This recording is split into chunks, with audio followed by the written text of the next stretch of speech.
Hello friends, आज अपन बात करते हैं संसाधन एवं विकास, जो कि क्लास 8 की भूगोल की बुक है। तो क्लास 8 की भूगोल ज्योग्राफी आज हम स्टार्ट करते हैं। सोशल स्टडी है, सोशल स्टडी की रिसोर्सेज एंड डेवलपमेंट। आपका स्वागत करता हूं अपने channel let's learn with Amit Kumar Khatri, और आप मेरे साथ पढ़ रहे हैं। कंटिन्यू करते हैं इस चैप्टर को। जैसा कि आप इंडेक्स देख पा रहे हैं, इस इंडेक्स में जो सबसे पहला जो चैप्टर है वो है संसाधन, रिसोर्सेज।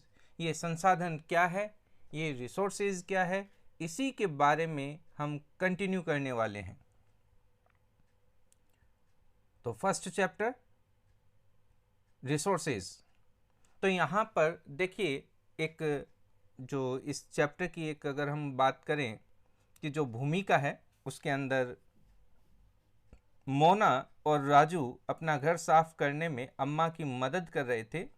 और इन सभी चीज़ों को देखो, कपड़े, बर्तन, अनाज, कंगा, शहद की बोतल, किताबें, इनमें से प्रत्येक उपयोगी है, ये मोना ने राजू से कहा। इसलिए ये महत्वपूर्ण है।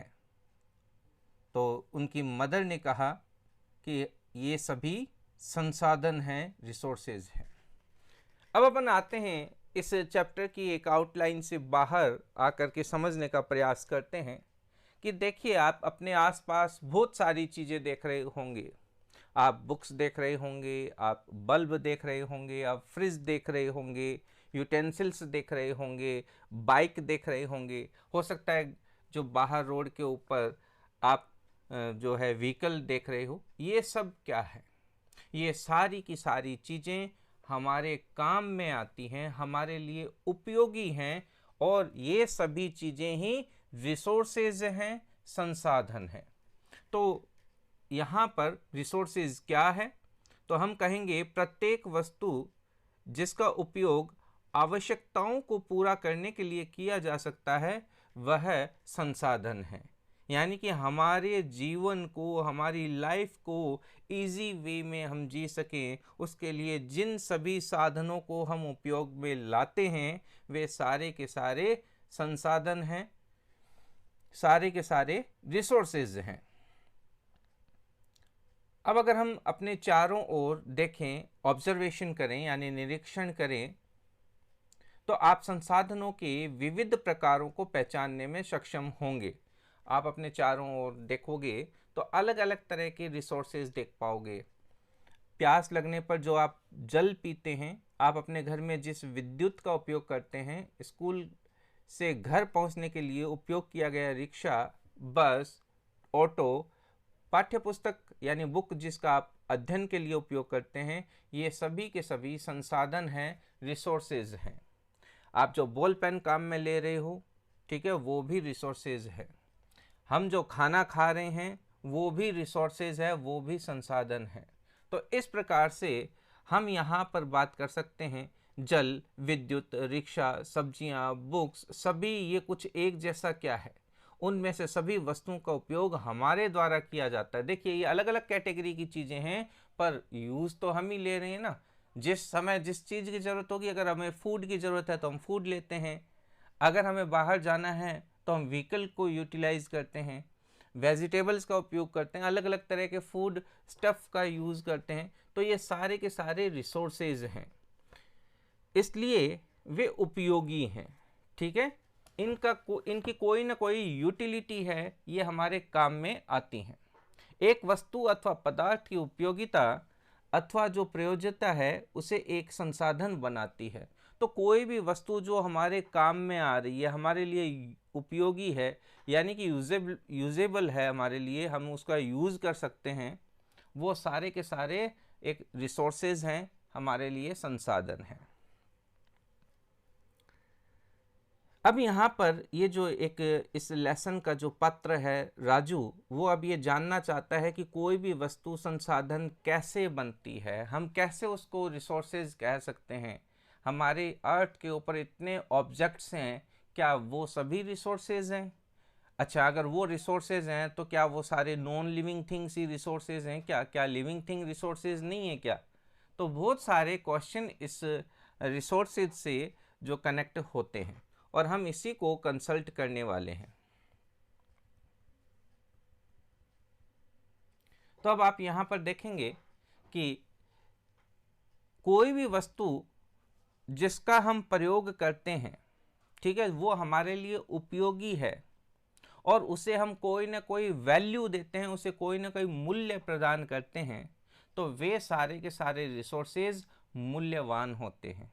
अगर मैं बात करूं गोल्ड की, काफ़ी वैल्यूएबल रिसोर्सेज हैं। अगर मैं बात करूं लोहे की, भले ही उसका मूल्य गोल्ड के कंपेयर में कम हो, लेकिन फिर भी वो एक वैल्यूएबल रिसोर्सेज है। अगर मैं बात करूं प्लास्टिक की, बात करूं कॉपर की, ये सारे के सारे इनकी अपनी अपनी वैल्यू है, इनका अपना अपना मूल्य है।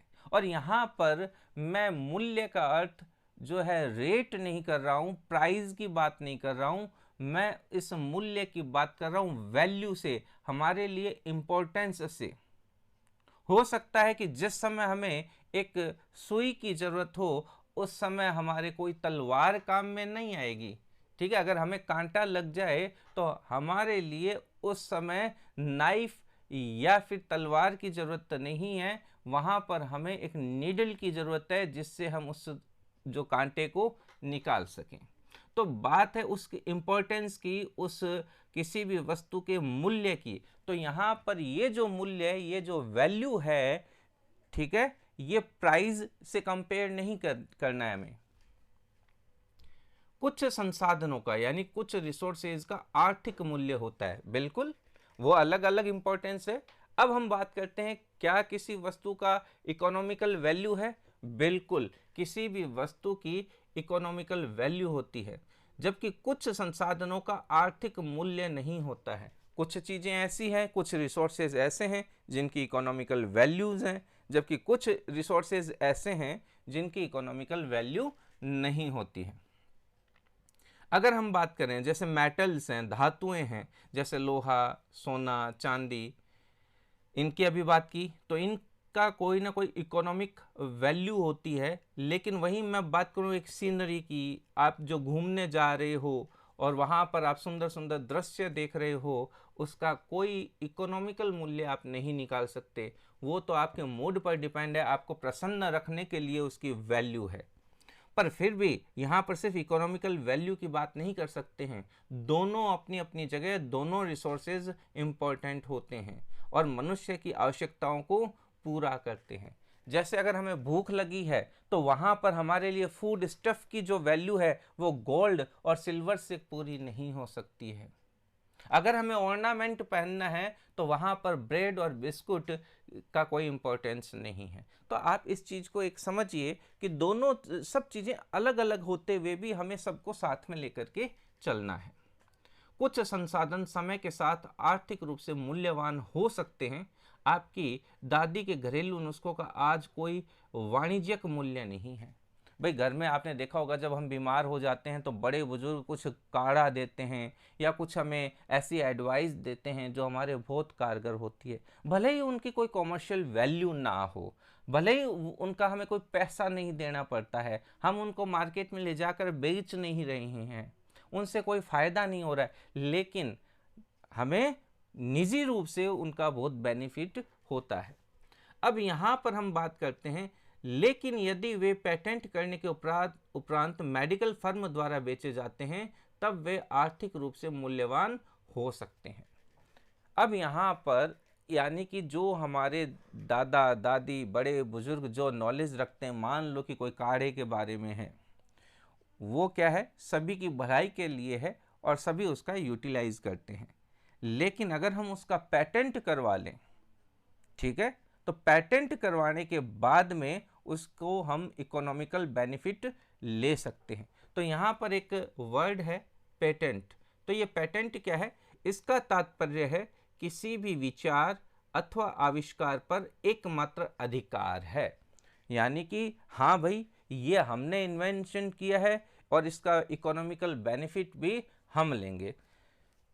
तो patent patent means the exclusive rights over any idea और इन्वेंशन। किसी भी आइडिया और इन्वेंशन पर हमारा एक अधिकार बना रहे, यही पेटेंट है। इसके बाद में नेक्स्ट पेज एक और वर्ड हम यहाँ पर देखते हैं। पहले हम वर्ड को डिस्कशन कर लेते हैं। टेक्नोलॉजी यानी प्रौद्योगिकी। तो किसी कौशल को यानी कि किसी भी स्किल को करने अथवा वस्तु बनाने में नवीनतम ज्ञान का जो अनुप्रयोग है, एप्लीकेशन है, अप्लाइड करना है, वही प्रौद्योगिकी। अनुप्रयोग यानी अप्लाई करना, प्रौद्योगिकी यानी टेक्नोलॉजी, ठीक है। ज्ञान यानी नॉलेज, कौशल यानी स्किल।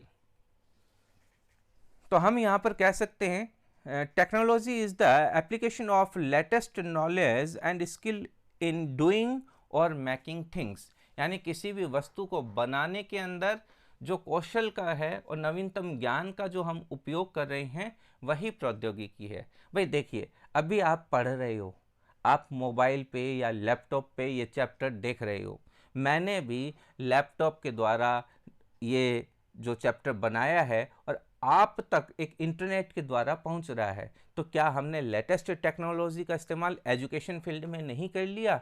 बस यही टेक्नोलॉजी है, ठीक है। अब हम इस पेज को कंटिन्यू करते हैं। समय यानी टाइम और प्रौद्योगिकी यानी टेक्नोलॉजी दो महत्वपूर्ण कारक है, यानी कि दो इम्पोर्टेंट फैक्टर हैं जो पदार्थ को संसाधन में परिवर्तित कर सकते हैं। अब देखिए, टाइम और टेक्नोलॉजी। हो सकता है मिट्टी में पड़ा लोहा हमारे किसी काम का नहीं है, लेकिन समय के साथ हमने उसका इन्वेंशन किया, उसमें नई टेक्निक को अप्लाई किया और आज आप देख सकते हो लोहा हमारे बहुत काम की वस्तु है। इतना इंफ्रास्ट्रक्चर जो हम खड़ा कर रहे हैं, इतने बड़े बड़े जो व्हीकल हम बना रहे हैं, उन सभी में लोहे का इस्तेमाल हम कर रहे हैं। दूसरा, दोनों यानी कौन दोनों? टाइम एंड टेक्नोलॉजी लोगों की आवश्यकताओं से संबंधित है। लोग स्वयं ही सबसे महत्वपूर्ण संसाधन है। अब यहाँ पर ये लाइन आपको समझाने का प्रयास कर रही है, ये लोग स्वयं यानी खुद ही, सेल्फ रूप में, इंडिविजुअल जो पीपल हैं वो सब खुद में इम्पोर्टेंट जो है रिसोर्सेज हैं। तो ये हम इसको समझ सकते हैं। ये लोगों के विचार, ज्ञान, आविष्कार और खोज ही हैं जो और अधिक संसाधनों की रचना करते हैं। अब देखिए, हमारी जो इमेजिनेशन है, हमारे जो विचार हैं, हम इन्हीं सभी बेसिक चीज़ों को एक रिसोर्सेज में बदल देते हैं। प्रत्येक खोज अथवा आविष्कार से बहुत से अन्य खोज एवं आविष्कार होते हैं। आग की खोज से खाना पकाने की पद्धति एवं अन्य प्रक्रियाओं का प्रचलन हुआ, जबकि पहिए के आविष्कार से अंततः परिवहन की नवीनतम विधियों का विकास हुआ। अब देखिए, जब मनुष्य ने आग का आविष्कार किया तो आग के आविष्कार होने से एक चेंज हो गया। वहीं जैसे ही व्हील का इन्वेंशन हुआ, व्हील के इन्वेंशन का आप देखिए आज सबसे पीक पॉइंट क्या है। आज जो भी अपन व्हीकल का इस्तेमाल करते हैं वो उस पहले व्हील के इस्तेमाल के कारण ही आज हम इस जगह तक पहुंचे हैं।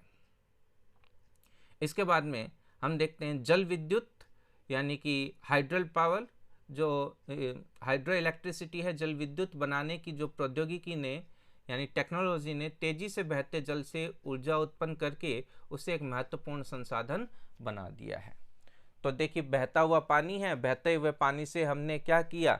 हमने इलेक्ट्रिसिटी प्रोड्यूस कर दी, और जैसे ही इलेक्ट्रिसिटी प्रोड्यूस की वो देखिए आज हमारे घरों तक आ रही है, इंडस्ट्री के अंदर जा रही है, कितने काम कर रही है। यहाँ पर एक बच्चा है जो अपने मदर के पास है, तो ये इसकी मदर इसको कह रही है एक बहुत महत्वपूर्ण संसाधन, और ये जो बच्चा है ये कह रहा है इसलिए मैं भी एक संसाधन हूँ। हाँ, हम सभी एक संसाधन हैं, हम सभी एक रिसोर्सेज हैं। अब यहाँ पर कुछ एक्टिविटीज़ हैं। यहाँ पर देखिए, इस सूची में एक जो भी आप लिस्ट बनाइए, ये जो लिस्ट दी गई है उसमें से आप सोचिए कि किस किस की कॉमर्शियल वैल्यू नहीं है, कोई चीज़ बाज़ार में नहीं मिल सकती है, या उसका इम्पोर्टेंस हो भी सकता है, नहीं हो सकता है।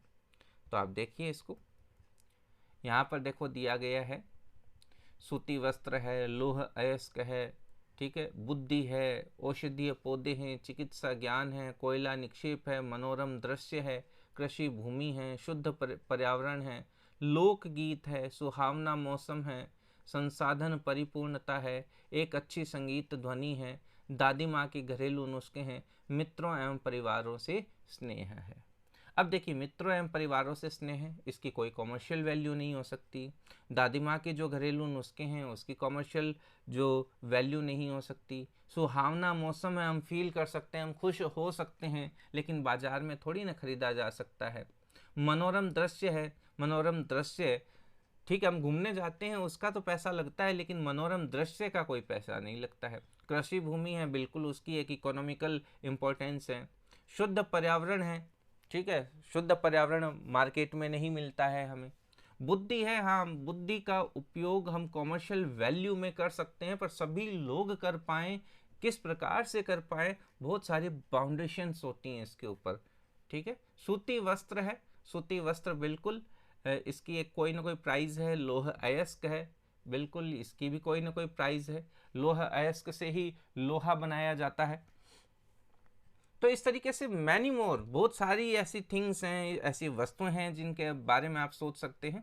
और अब हम आते हैं वापस अपने टॉपिक के ऊपर, संसाधनों के प्रकार यानी टाइप्स ऑफ रिसोर्सेज। अब देखिए, जो भी हमारे संसाधन हैं वो नेचुरल हो सकते हैं यानी प्राकृतिक हो सकते हैं, मानव निर्मित हो सकते हैं, और मनुष्य यानी मानव खुद हो सकता है।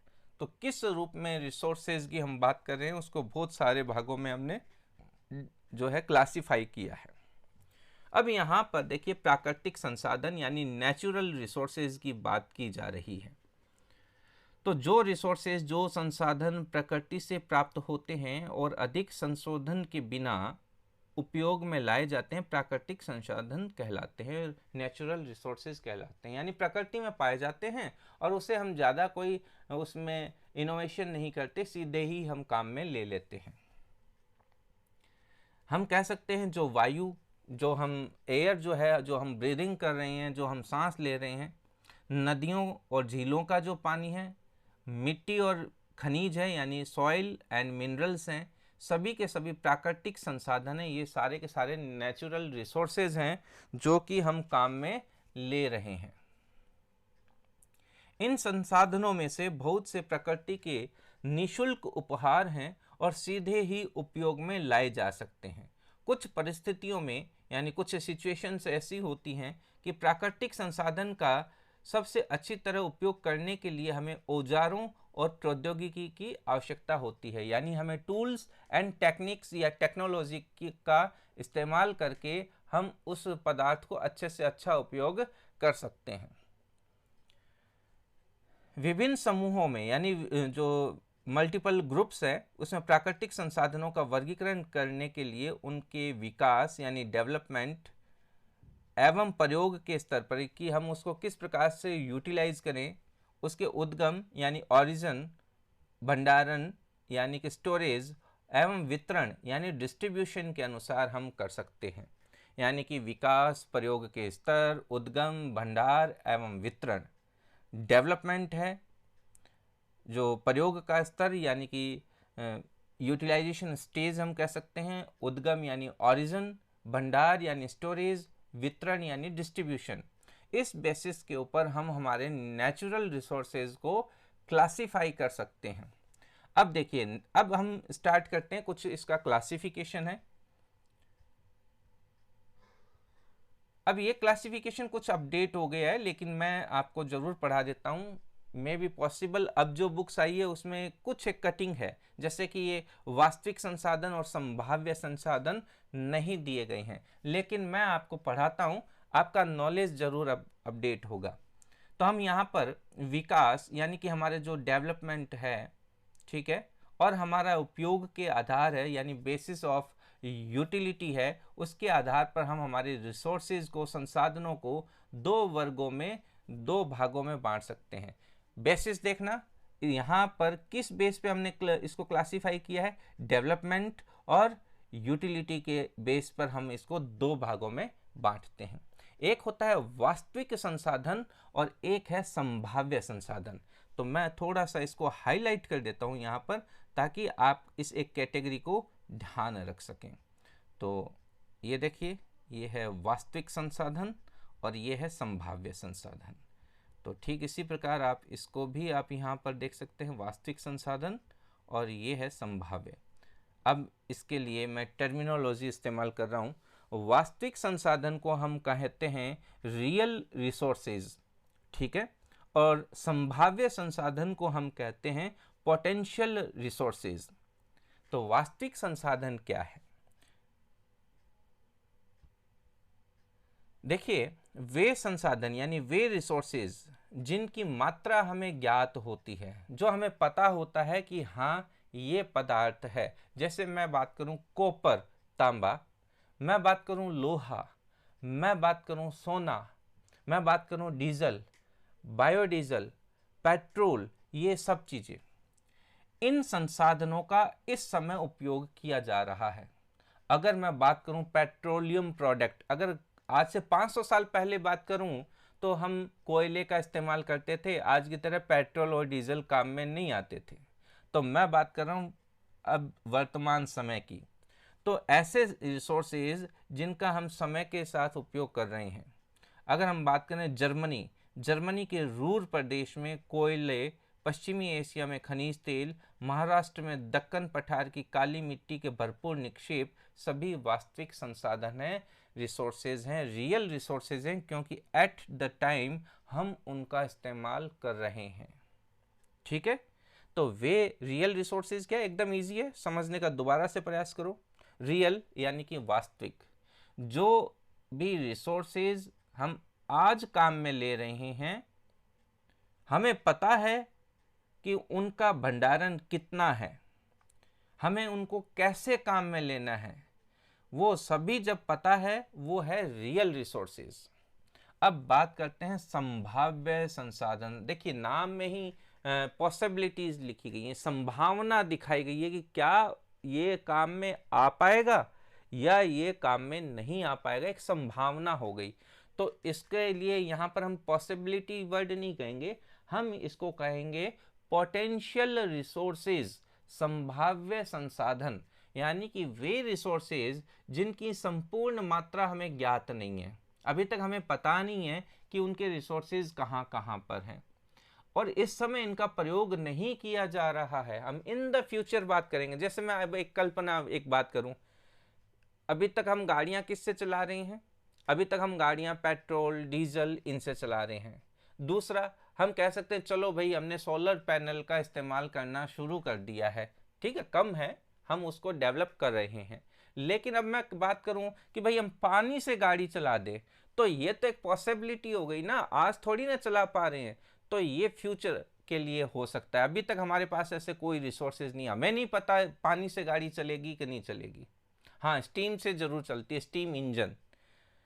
दूसरा, अब भी अगर मैं कहूँ हाइड्रोजन से गाड़ी चल जाए, अब भाई इस पर रिसर्च हो रही है, अभी हम नहीं जानते, ठीक है। बस इसी तरीके के जो भी संसाधन होंगे, जो भी रिसोर्सेज होंगे, उन्हें हम पोटेंशियल रिसोर्सेज कहते हैं। इस समय जो हमारा प्रौद्योगिकी का यानी टेक्नोलॉजी का, नेक्स्ट पेज पर मैं जा रहा हूं। ओके, ये ब्लॉक्स मुझे कैंसिल करने पड़ेंगे, ठीक है।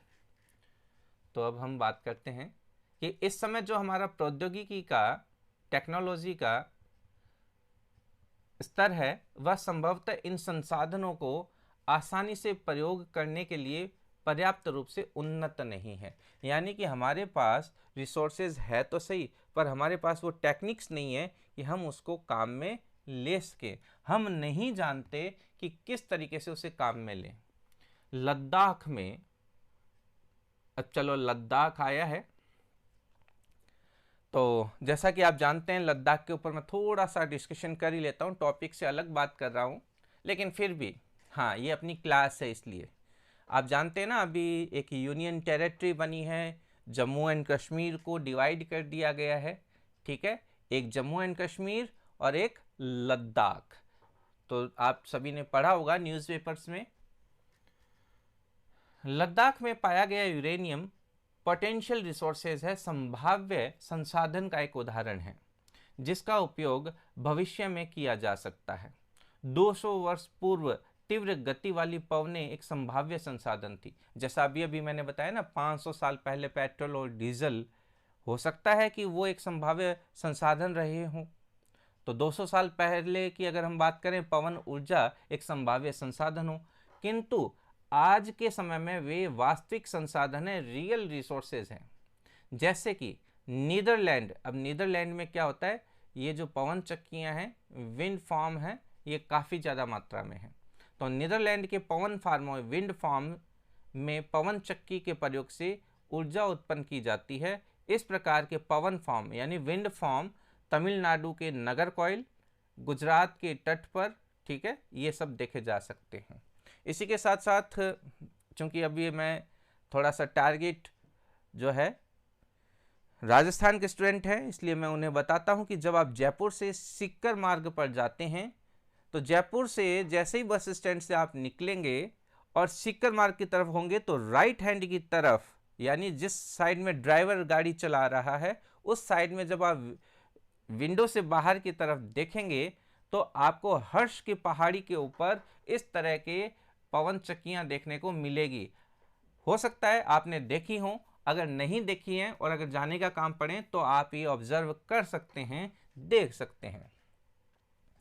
अब हम बात करते हैं, देखिए इतनी देर हमने बात की कि हमारा जो बेसिस था वो ये था कि भाई विकास के आधार पर हमने जो भी क्लासिफिकेशन किया वो किया।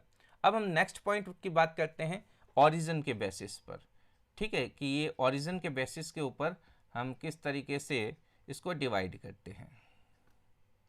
तो ये देखिए, यहां पर मैं बात करूंगा ओरिजिन के बेसिस पर।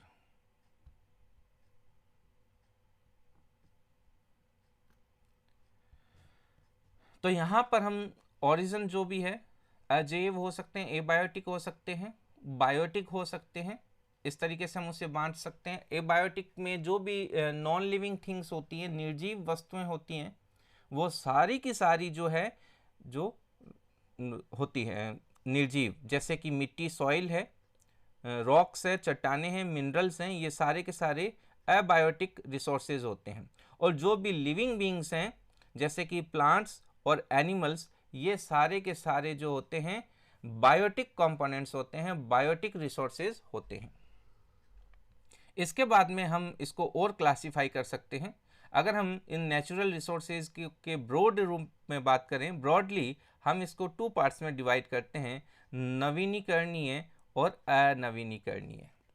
नवीनीकरणीय जिसको नया किया जा सकता है, और अनवीनीकरणीय जिसको नया नहीं किया जा सकता है, ठीक है, रीन्यूएबल और नॉन रीन्यूएबल रिसोर्सेज।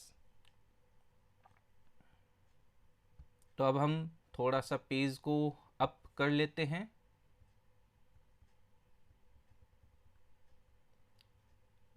चलो यहां तक ले आते हैं, या थोड़ा सा और कर देते हैं, ये लाइन तो हम पढ़ चुके हैं।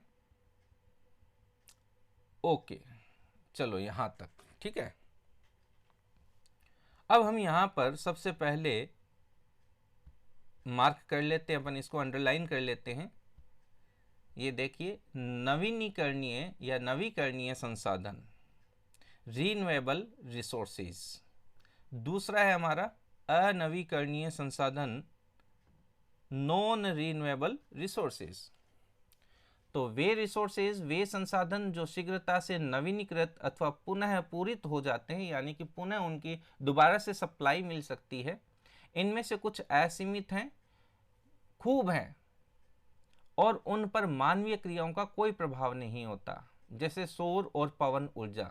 हवा की ऊर्जा और सूर्य की ऊर्जा चाहे आप जितनी ले लो, कभी खत्म नहीं होगी। हवा चल रही है, आपने पवन चक्की चला दी, आपने इलेक्ट्रिसिटी प्रोड्यूस कर ली, आपने सोलर पैनल से इलेक्ट्रिसिटी बना ली, चाहे जो भी, चाहे जितनी, कभी खत्म नहीं होती। लेकिन फिर भी कुछ नवीनीकरणीय संसाधन, ठीक है, कुछ रिन्यूएबल रिसोर्सेज जिनकी कोई ना कोई लिमिट होती है, जैसे जल, पानी।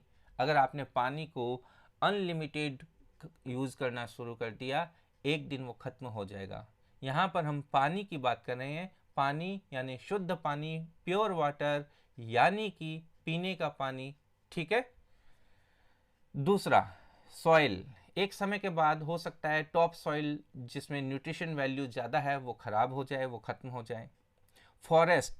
फॉरेस्ट इन सब का अगर हम लापरवाही से अगर उपयोग करें तो ये इनके भंडार को, इनके रिजर्वायर को, इनके स्टोरेज को इफेक्ट कर सकता है। जल असीमित नवीकरणीय संसाधन प्रतीत होता है, पर फिर भी जल की कमी है। अब देखिए, पानी तो बहुत है, अब बारिश आएगी, हो सकता है पानी दोबारा से हो जाए, पीने का पानी वापस से आ जाएगा, लेकिन फिर भी हम उसे अनलिमिटेड, बिना सोचे समझे हम उसका यूज़ हमें नहीं करना चाहिए। फिर भी जल की कमी और प्राकृतिक जल स्रोतों का सूखना आज पूरे विश्व के बहुत से भागों में एक बहुत बड़ी समस्या, एक बहुत बड़ी प्रॉब्लम है कि हमें पीने का पानी अवेलेबल नहीं हो पाता है। तो इस तरीके से हमें बिना सोचे समझे इनका यूटिलाइजेशन नहीं करना चाहिए। नेक्स्ट है अनवीनीकरणीय संसाधन। थोड़ा सा पेज और अप कर ही लेते हैं अपन। चलिए, तो वे संसाधन, ओके, अब इस ब्लॉक्स को सेट करना पड़ेगा ना, चलो कोई बात नहीं, अब ब्लॉक्स रहने देते हैं। तो वे संसाधन जिनका भंडार सीमित है, भंडार के एक बार समाप्त होने के बाद उनके नवीकृत अथवा पुनः पूरित होने में हजारों वर्ष लग सकते हैं, यानी कि हम हमारी लाइफ में उन्हें कभी दोबारा प्राप्त नहीं कर सकते हैं। ये जो टाइम पीरियड है, ये जो अवधि है, ये मनुष्य की लाइफ से कहीं ज़्यादा है। इस प्रकार के रिसोर्सेज अनवीनीकरणीय, नॉन रिन्यूएबल रिसोर्सेज कहलाते हैं। कोयला, पेट्रोलियम, प्राकृतिक गैस इसके कुछ उदाहरण हैं। देखिए, अगर हमने इन सभी रिसोर्सेज को एक बार में ख़त्म कर दिया, एक्सट्रैक्शन कर करके, निकाल करके, तो जिस दिन ये ख़त्म हो गए उस दिन हम कम से कम हमारी लाइफ में हम उन्हें नहीं देख पाएंगे। हजारों साल, लाखों साल में जो बने हैं वो हो सकता है आगे के लाखों साल में कवर हों। तो ये इसलिए हम इनको नॉन रिन्यूएबल रिसोर्सेज कहते हैं। अब नेक्स्ट पॉइंट आता है, देखिए, अब हम रिसोर्सेज को फिर से क्लासिफाई कर रहे हैं, लेकिन इस बार जो हमारा पॉइंट है वो है वितरण के आधार पर, ठीक है। अब देखिए, वितरण क्या हो सकता है, डिस्ट्रीब्यूशन। तो किस प्रकार से वो डिस्ट्रीब्यूट है हमारी अर्थ पर, या तो वो सर्वव्यापक हो सकते हैं यानी कि यूनिवर्सल हो सकते हैं, या स्थानिक यानी कि लोकेलिटी के बेसिस पर हो सकते हैं, लोकल हो सकते हैं।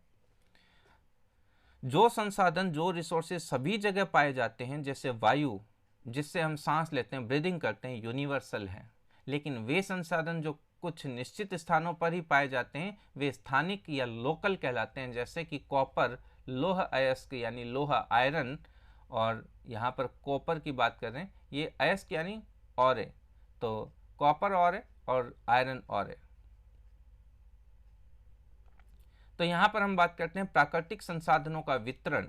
भूभाग यानी कि जो भी लैटिट्यूड्स हैं, लैंड सरफेस है, क्लाइमेटिक फैक्टर्स है, ठीक है, ऊंचाई है, ऐसे अनेक बहुत सारे फिजिकल फैक्टर्स, भौतिक कारकों पर निर्भर करता है।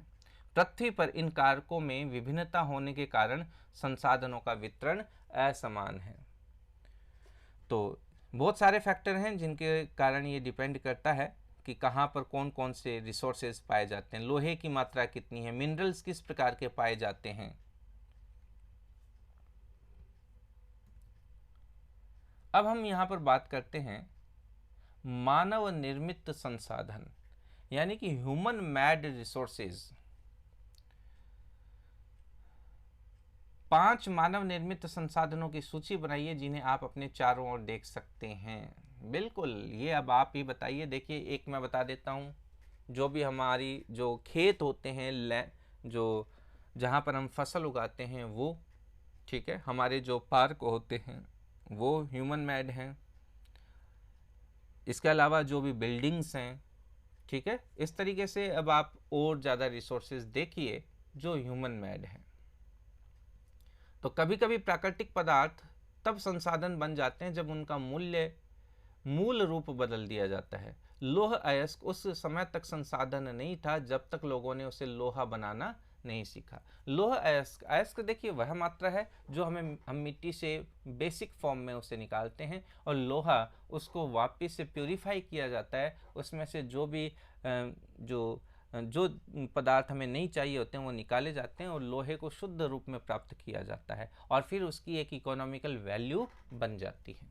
लोग प्राकृतिक संसाधनों का उपयोग पुल, सड़क यानी कि ब्रिज, पुल, सड़क, मशीन और वाहन बनाने में करते हैं, जो कि मानव निर्मित संसाधन के नाम से जाने जाते हैं। प्रौद्योगिकी भी एक मानव निर्मित संसाधन है, यानी कि टेक्नोलॉजी जो है वो भी एक जो है हम कह सकते हैं संसाधन है, एक रिसोर्सेज है। इसलिए हम जैसे लोग प्राकृतिक संसाधनों का उपयोग करके मानव निर्मित संसाधन बनाते हैं, ठीक है। तो हम ये कह सकते हैं कि हमने जो भी नेचुरल रिसोर्सेज है उनका उपयोग किया और हमारे काम में आने वाले पदार्थ हमने बना दिए, यही जो है रिसोर्सेज है। अब हम बात करते हैं मानव संसाधन की, या जो खुद ह्यूमन रिसोर्सेज है उसकी। तो हम यहाँ पर इस टॉपिक को कहेंगे ह्यूमन रिसोर्सेज। तो लोग और अधिक संसाधन बनाने के लिए प्रकृति का सबसे अच्छा उपयोग तभी कर सकते हैं जब उनके पास ऐसा करने का ज्ञान, कौशल तथा प्रौद्योगिकी उपलब्ध हो। अब देखिए, हम अधिक से अधिक अच्छे रिसोर्सेज कब प्राप्त होंगे? जब हम पढ़े लिखे होंगे, हमारे पास उस चीज़ को काम करने का नॉलेज होगा, हमारे पास स्किल होगी और हमारे पास वो टेक्निक भी अवेलेबल होगी जो हम काम में ले सकें। इसलिए मनुष्य, ह्यूमन, एक विशिष्ट प्रकार का संसाधन है, अतः लोग मानव संसाधन हैं। तो हम जो ह्यूमंस हैं वो सारे के सारे रिसोर्सेज हैं, संसाधन है। शिक्षा और स्वास्थ्य लोगों को बहुमूल्य संसाधन बनाने में मदद करते हैं। अधिक संसाधनों के निर्माण में समर्थ होने के लिए लोगों की कौशल में सुधार करना मानव संसाधन का विकास करना कहलाता है। तो ठीक है, अब ये कैसे विकास होगा? हम कोई स्किल को सीख सकते हैं और स्किल सीख करके हम हमारी वैल्यूज़ को इंक्रीज कर सकते हैं। तो अब हम यहाँ पर जानते हैं कि मानव संसाधन से क्या तात्पर्य है, ठीक है। तो हम यहाँ पर बात करते हैं, तो सबसे पहले हम इसको पढ़ते हैं कि human resources refers to the numbers यानी quantity and abilities. Which type abilities? Mental and physical. तो mental and physical abilities of the people, though they are differing, their views regarding treatment of humans as a resources, one cannot deny the fact that it is the skill of human that help in transferring the physical mental into a valuable resources। Meaning ये है, मानव संसाधन से यहाँ पर अर्थ ये है कि लोगों की संख्या और योग्यता, यानी कि लोगों की संख्या क्या है और उन लोगों की एबिलिटी क्या है। एबिलिटी किस बेसिस पे? उनकी मेंटल एबिलिटी यानी मानसिक योग्यता क्या है, और शारीरिक यानी कि उनकी फिजिकल एबिलिटी क्या है, ठीक है, इस बेसिस पर डिपेंड है। यद्यपि मानव को संसाधन मानने के संदर्भ में लोगों में मतभेद हैं, अलग अलग लोगों के थॉट्स हैं कि वो डिफर हो सकते हैं। कुछ लोग कहते हैं नहीं नहीं ह्यूमन रिसोर्सेज कैसे हैं, पर हो सकता है कुछ लोग ह्यूमन को भी रिसोर्सेज मानते हों। इतना होते हुए भी इस तथ्य से इनकार नहीं किया जा सकता है कि मूलतः मनुष्य की जो योग्यताएं हैं, जो एबिलिटीज़ हैं, वे भौतिक पदार्थों को मूल्यवान संसाधन बनाने में सहायता करती हैं। इस बात में कोई दो राय नहीं है कि मनुष्य ही एक ऐसा प्राणी है जो नेचुरल रिसोर्सेज को और ज़्यादा मूल्यवान बनाता है। अब यहाँ पर देखिए ये क्या है, ये एक साइंस लैब का सा सीन है। एक व्यक्ति है, साइंटिस्ट हो सकता है मे बी। तो सूखे के कारण फसलों का विनाश, क्या मैं इसका समाधान निकाल सकता हूँ? अब देखिए ये साइंटिस्ट सोच रहा है कि सूखे के कारण फसलें खराब हो गई हैं, क्या मैं इसका कोई समाधान निकाल सकता हूँ क्या? ये सोच रहा है, अब इन्वेंशन करेगा, इसके दिमाग में क्लिकिंग हुई है। अब ये कह रहा है हाँ क्यों नहीं, ये सब ज्ञान, शिक्षा और कौशल के कारण संभव हुआ कि हम इसका समाधान निकाल पाए। क्या समाधान निकाला होगा? इन्होंने कोई डैम बनाया होगा, कोई इरिगेशन टेक्निक यूज़ की होगी, कोई एक विचार जो इन्होंने इन खेत में काम करने वाले किसानों को बताया होगा और एक नया विचार अप्लाई किया गया होगा। ठीक है, अब यहाँ पर एक इसको पढ़ना है, रीड करना है और इसको मनन करना है, आपको विचार करना है, सोचना है इस बारे में। मनुष्य एक दूसरे पर निर्भर है, किसान सभी के लिए अन्न उपजाते हैं, वैज्ञानिक कृषि से जुड़ी विभिन्न समस्याओं और अन्न उत्पादन बढ़ाने के उपाय खोजते हैं। क्या हम एक दूसरे पर निर्भर हैं? बिल्कुल, हम सभी एक दूसरे पर निर्भर हैं। सभी ह्यूमन बीइंग जो भी हैं वो इंडिविजुअल कुछ नहीं कर सकते। अकेला चना कभी भाड़ नहीं फोड़ सकता, इसलिए हमें ग्रुप में हम सभी एक दूसरे के लिए महत्वपूर्ण हैं। हम सभी अपनी अपनी इम्पोर्टेंस वैल्यू रखते हैं और एक दूसरे के काम में आ सकते हैं। अब यहाँ पर है, जो भी रिसोर्सेज है उनका संरक्षण करना, कंजर्विंग रिसोर्सेज। ठीक है, कंजर्विंग रिसोर्सेज यानी कि संसाधन का संरक्षण। इन संसाधनों को बचाना क्यों जरूरी है? ठीक है, इस टॉपिक पर ये है, अपन इसको और पढ़ते हैं। अब यहाँ पर कुछ एक बात बताई गई है, अपन इसको आप लोग पढ़ सकते हैं, स्क्रीनशॉट ले सकते हैं। मोना ने एक बुरा सपना देखा। उसने देखा पृथ्वी पर सारा जल सूख गया है और सारे पेड़ कट गए हैं। वहाँ पर न तो छाया है, ना ही कुछ खाने पीने के लिए। लोग परेशान हो रहे थे और चारों तरफ भोजन और छाया की तलाश में निराश घूम रहे थे। उसने अपनी माँ को सपने के बारे में बताया। उसने पूछा, अम्मा क्या ये सच में हो सकता है? तो उसकी मम्मी ने कहा, उसकी अम्मा ने कहा, हाँ, यदि हम नवीकरणीय संसाधनों के प्रति सतर्क नहीं रहते हैं तो वे बहुत ही दुर्लभ हो सकते हैं, रेयर हो सकते हैं, और अनवीनीकरणीय संसाधन निश्चय ही समाप्त हो सकते हैं। तो अब यहाँ पर देखिए, नवीकरणीय संसाधन मैं बताता हूँ। नवीकरणीय संसाधन एक फॉरेस्ट है और हमने लकड़ी को प्राप्त करने के लिए फॉरेस्ट को कट कर दिया, जंगलों को खत्म कर दिया। तो फॉरेस्ट रीन्यूएबल रिसोर्सेज हैं, लेकिन तभी जब हम उसको रीन्यूएबल होने का समय दें। एक जंगल को अगर हम काटते हैं तो कम से कम 20 से 25 साल का समय उस फॉरेस्ट को रिकवर होने में समय लग जाता है। तो 20 से 25 साल के अंदर वो फॉरेस्ट दोबारा से बनता है। ठीक है, और अनवीनीकरणीय रिसोर्सेज यानी कि अगर हमने पेट्रोल, डीजल, पेट्रोलियम प्रोडक्ट इनको खत्म कर दिया तो हमें तो ये कभी मिलने वाले नहीं है। तो वो हो गए नॉन रीन्यूएबल रिसोर्सेज, अनवीनीकरणीय संसाधन। तो इनका हमें काम में लेना, बड़ी सतर्कता से काम में लेना होगा। अब हम बात करते हैं संसाधनों का सतर्कता पूर्वक उपयोग करना और उन्हें नवीकरण करने के लिए समय देना संसाधन का संरक्षण कहलाता है। यानी कि जो भी रिसोर्सेज हम काम में ले रहे हैं उनको हम ध्यान से काम में लें और इस धरती पर वो दोबारा से डेवलप हो सके, दोबारा से रीन्यूएबल हो सके, इसका टाइम भी हम दें। संसाधनों का उपयोग करने की आवश्यकता और भविष्य के लिए उनके संरक्षण में संतुलन बनाए रखना सतत पोषणीय विकास कहलाता है।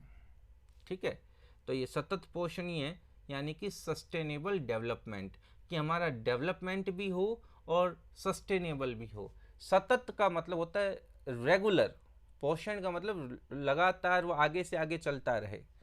जैसे हम कहें ना, ये वस्तु हमें दादाजी से या परिवार से मिली, तो आगे आने वाली जनरेशन का हम सोचते हुए अगर हम इन रिसोर्सेज को काम में लें, वही सतत पोषणीय विकास है, सस्टेनेबल डेवलपमेंट है। ऐसा नहीं कि आज के डेवलपमेंट के चक्कर में हम भविष्य का, हमारे फ्यूचर का ध्यान न रखें और इन सभी रिसोर्सेज को खत्म कर दें। हम हमारे कोयले का इतना अधिक उपयोग कर लें कि आने वाले जनरेशन के लिए वो बचे ही नहीं। हम इतना पेट्रोलियम प्रोडक्ट को यूज़ कर लें कि वो आने वाली जनरेशन के लिए बचे ही नहीं। तो ये सस्टेनेबल डेवलपमेंट नहीं होगा। सस्टेनेबल डेवलपमेंट यानी सतत पोषणीय विकास वही है कि हम आगे की जनरेशन को सोचते हुए, हमारे फ्यूचर को सोचते हुए भी इनको काम में लें। तो संसाधनों के संरक्षण के अनेक तरीके हैं। प्रत्येक व्यक्ति उपभोग को कम करके, बिना मतलब हमें कि बस ये काम में लेना ही है, नहीं, हम उसको कम उपयोग में लें। वस्तुओं के पुनर्चक्रण यानी रिसाइकलिंग के द्वारा, रीयूज के द्वारा हम एक अपना योगदान दे सकते हैं। अंततः यह एक विभिन्नता बनाता है, क्योंकि सभी जीवन एक दूसरे से जुड़े हुए हैं। अब हम यहाँ पर जो ग्लॉसरी है इसको पढ़ लेते हैं कि ये सतत पोषणीय विकास क्या है। तो देखिए, इसको मैं पहले तो हाईलाइट करता हूँ। ठीक है, हाईलाइट करते हैं। ये देखिए, हाँ, इस बार कलर चेंज किया है मैंने। ठीक है, तो ये हाईलाइट किया है, संसाधनों का सावधानी पूर्वक उपयोग, ताकि न केवल वर्तमान पीढ़ी की अपितु भावी यानी भविष्य में आने वाली पीढ़ियों की आवश्यकताएं भी पूरी होती रहे।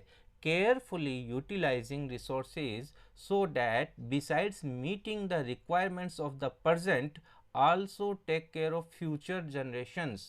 तो हम फ्यूचर की जनरेशन को ध्यान में रखते हुए भी जो काम करते हैं, इनका इस्तेमाल करते हैं, यही जो है सतत पोषणीय विकास, सस्टेनेबल डेवलपमेंट कहलाता है।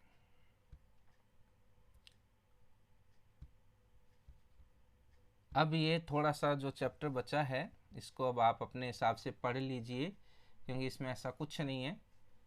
इसमें सब बस डिस्कशन यही है कि हाँ, हम कोई भी चीज़ काम में लेंगे, उसको ध्यान से इस्तेमाल करेंगे। तो उस शाम बच्चों और उनके मित्रों ने पुराने समाचार पत्रों, व्यर्थ वस्त्रों, बांस की डंडियों से लिफाफे और ख़रीदारी के लिए थैले बनाए। मोना ने कहा, हम इन वस्तुओं में से कुछ वस्तुएं उन परिवारों को देंगे जिन्हें हम जानते हैं। मुस्तफ़ा ने कहा, अपने संसाधनों को बचाना और अपनी पृथ्वी को सजीव रखना ये बहुत अच्छा कार्य है। जैसी यहाँ पर कहती है, मैं बहुत ही सतर्क रहूँगी कि कागज़ व्यर्थ न हो। उसने स्पष्ट किया, कागज़ बनाने के लिए बहुत से पेड़ों को काट दिया जाता है। अपन देखिए, ये एक आप लोगों को इनडायरेक्ट फॉर्म में कहा जा रहा है कि आप पेपर को प्रॉपर वे में काम में लें, कागज़ को ख़राब न करें। ठीक है, save water, save paper, save tree, ये आप हमेशा ध्यान रखें। इसी के अलावा आप रीयूज़ करें, ठीक है, रिसाइकिल करें, इस तरीके से भी आप बचा सकते हैं। रेड्यूस, रिसाइकिल एंड रीयूज़, ये 3R होते हैं। रीयूज़ दोबारा से काम में लेना, रेड्यूस यानी कि कम इस्तेमाल करना, और रिसाइकलिंग यानी पुनः चक्रण करना। तो मैं ध्यान रखूंगा कि मेरे घर में विद्युत व्यर्थ न हो। जब भी आपके घरों में बिना मतलब कोई लाइट, पंखे चालू हो तो आप उसे बंद कर दें।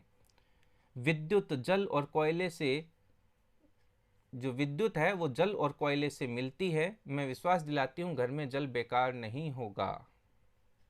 तो ये आप लोगों को एक ऐसा थॉट्स क्रिएट करने हैं। ठीक है, जल की एक एक बूंद मूल्यवान है, तो हम सब मिलकर इसको बचा सकते हैं, इसको सेव कर सकते हैं। आप संसाधन संरक्षण में कैसे मदद करने जा रहे हैं, ठीक है, इसमें आपका क्या विचार है?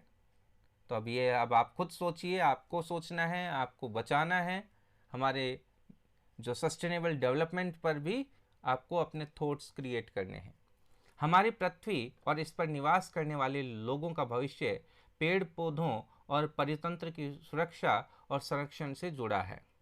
अब ये सुनिश्चित करना हमारा कर्तव्य हो जाता है कि सभी नवीकरणीय संसाधनों, रीन्यूएबल रिसोर्सेज के उपयोग सस्टेनेबल करने हैं, सतत पोषणीय करने हैं।